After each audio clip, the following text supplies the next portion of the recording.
In this video, we're going to show you how to score highly in the content criterion of the OET writing paper. So let's check it out together.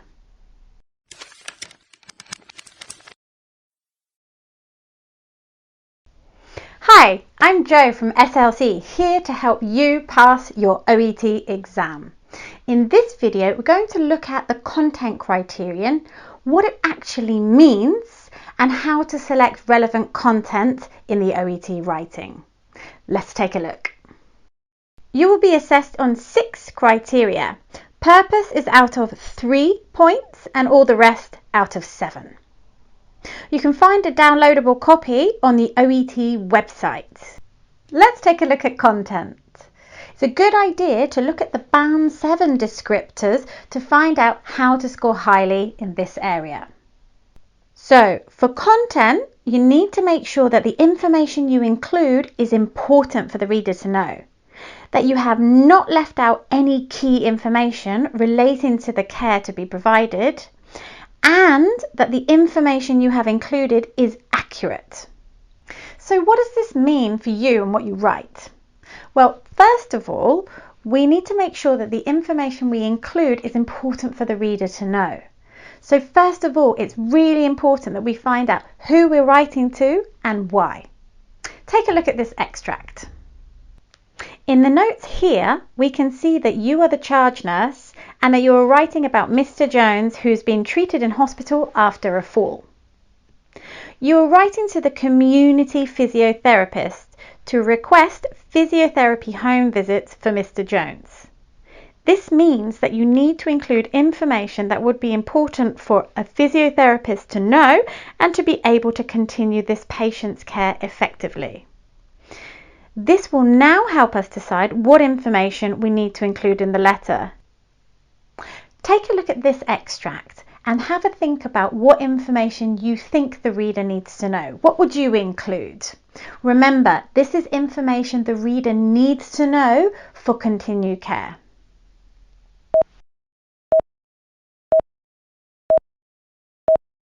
The patient's physiotherapy sessions in hospital would be relevant to the reader.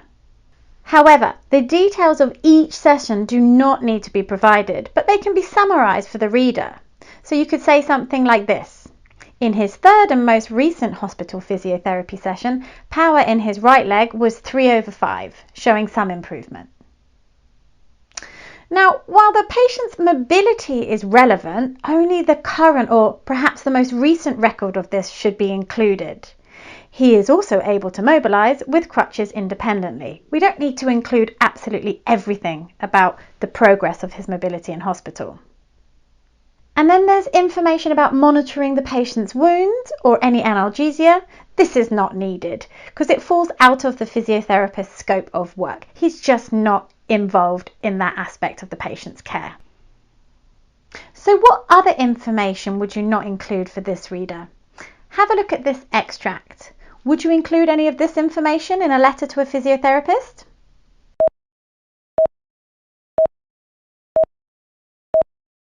The answer is no.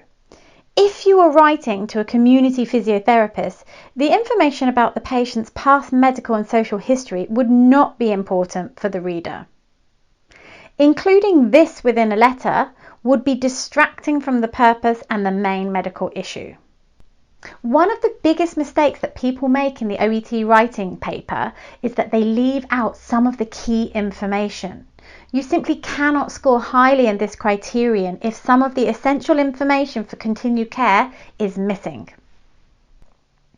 Here we have an example of the discharge plan from some case notes. It is vital that you include all the information that the reader will need to be able to continue the care of this patient effectively.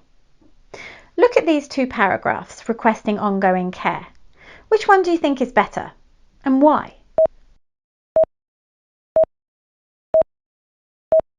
In the first example, we can see that the reader does not have all the information that is required to continue care. Do you know what's missing? we can see that 2 items have not been requested from the discharge plan. There's no information about the analgesia or the need for the anti-embolic stockings to be worn for 2 weeks. And this means that key information for the reader would be missing and they wouldn't be able to care for the patient properly. The writer has also not informed the reader clearly about the arrangements for the physiotherapy. So the reader does not need to take action for physiotherapy, but they do need to know about the arrangements with no vague or missing details. It is essential that you present information clearly and accurately so that the reader does not have any questions about any aspects of the care to be provided. Now this summary is much better. It hasn't left out any key information. Here we have a paragraph that includes all of the necessary information, and the reader would be clear on what they need to do for continued care. The writer has requested what needs to be carried out by the reader and informed them of any other arrangements in place. Let's look at another example of this. Here we can see 2 examples of a request. Which one do you think is more appropriate for this task? The first example is not explicit in requesting what is required, and it doesn't specifically mention assessment for surgery or surgical consultation. However, the second example is more specific and it clearly identifies what the reader is required to do. Another really important aspect of content is accuracy of information. Let's take a closer look. The content in your letter must be completely accurate of the details provided in the case notes. If we look at this example here, can you spot the mistake? That's right, the details about the patient's age are inaccurate. I'm writing to refer Mrs. Hodge, a 62-year-old woman. Here, the age has been copied incorrectly, and so it presents inaccurate details, and you would be marked down for this. My students often ask me, what should I do if the patient's age isn't in the case notes? Now, my advice would be, do not waste time calculating the age. Just put the date of birth in the reference, because if you calculate the age wrong, it's inaccurate information and you could be marked down for content. The age should be on the case notes, but just in case it's not, follow that idea. Here we have an example of information about physiotherapy sessions from the discharge plan. Which of these 2 sentences is accurate and why? So in the first example, we can see that the reader is being asked to arrange the appointments, which is inaccurate. The discharge plan states that the physiotherapist will contact the retirement home, not the other way round. In the second example, we see that the reader is being informed of the arrangements that have been made, but that they're not required to take any action. And this is more accurate. It's so important to be clear and accurate about whether you need to inform the reader about something or request that they do something. This is quite a common mistake, so make sure you decide which actions you need to request and which information you need to inform the reader about, and then choose appropriate language to do this. So how do you decide what content to include? Well, it's really important that you use the 5 minutes reading time effectively. Here are some questions that you can ask yourself when reading through the case notes. Who is the reader? Is there an existing relationship? Why are you writing? What is the purpose of the letter? What information is relevant to the reader? And what key information do they need to know to be able to continue care? Does the reader have all the information they need?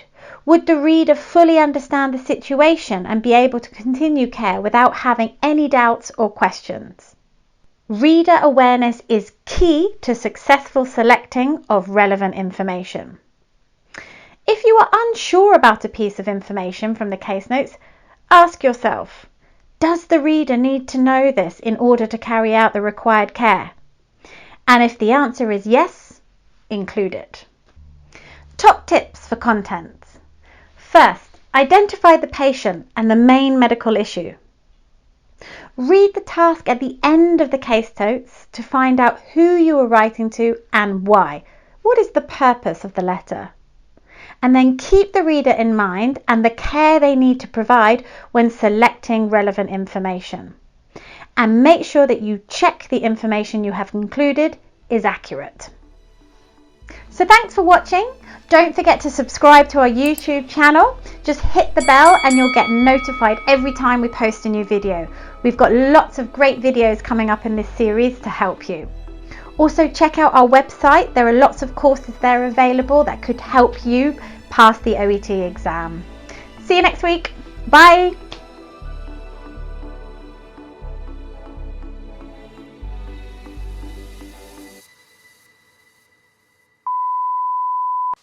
Hi, I'm Jo from SLC. We are, I don't know what to say. Let's take a closer look at content.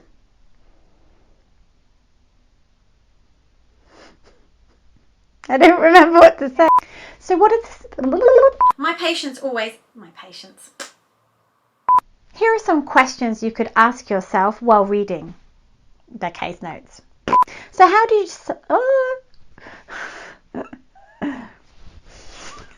I can see you smiling in the background. I don't know what that was. I didn't like it. So thanks for watching. Oh God. Is that good enough?